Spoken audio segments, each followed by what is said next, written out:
В нашем регионе противостоять силовым структурам очень страшно, поэтому нам надо держаться друг за друга и действовать сообща и вместе.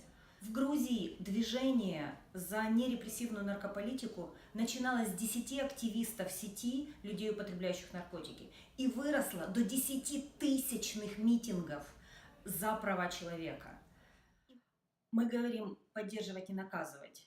И это движение за равенство прав людей, независимо от того, какие вещества они употребляют. Это движение против невежества, лицемерия государств. Это движение за достойную жизнь.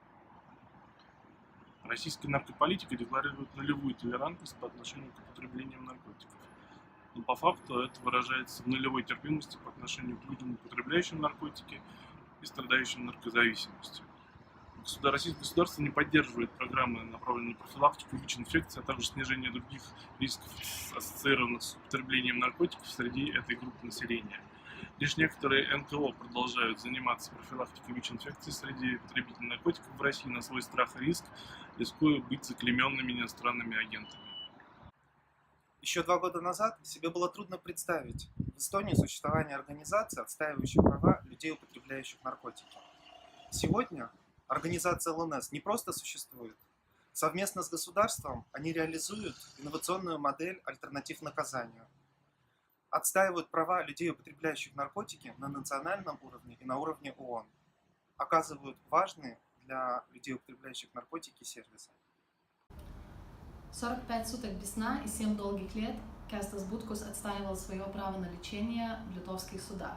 И только когда дело дошло до Европейского суда по правам человека, правительство Литвы сменило свой курс. Благодаря силе сообщества и поддержке правозащитникам сегодня разработано положение о выдаче метадона в местах лишения свободы. Кыргызстан. Изменения в криминальный кодекс вносились без участия людей, употребляющих наркотики. В результате декларируем декриминализацию, а по факту за 3 грамма гашиша человек получает штраф почти 2500 евро. Не можешь платить — в тюрьму. Мониторинг законов силами сообщества, ассоциации «Все снижения вреда Кыргызстан» проявил эту ситуацию. И теперь есть реальный шанс сохранить имущество, а главное жизни наших друзей. Беларусь. Только представьте, каждое утро в 6 утра перед работой нужно бежать за лекарствами. Во всем мире препараты заместительной терапии можно получить на руки. Приказ об этом вот уже полгода находится на согласовании в Минздраве Белоруссии.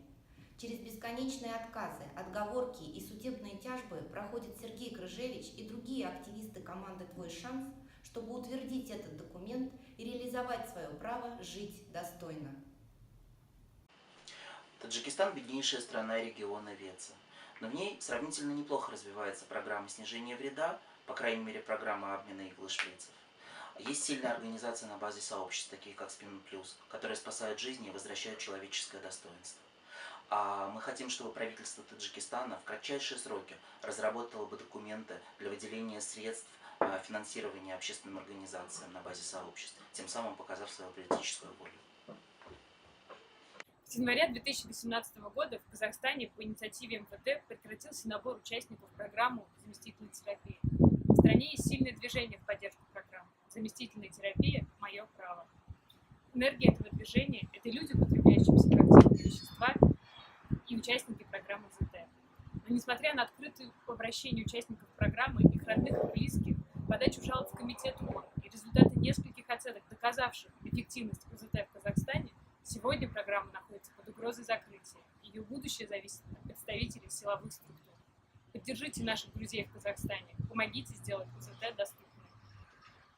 Все, репрессивной наркополитики нет оправдания. Канада, Чехия, Португалия, Швейцария, Германия. Каждый год все новая и новая страна идет по пути уважения к правам человека и к научным достижениям. Мы воспользуемся своим правом на свободу и достоинство. Поддержать, не наказывать!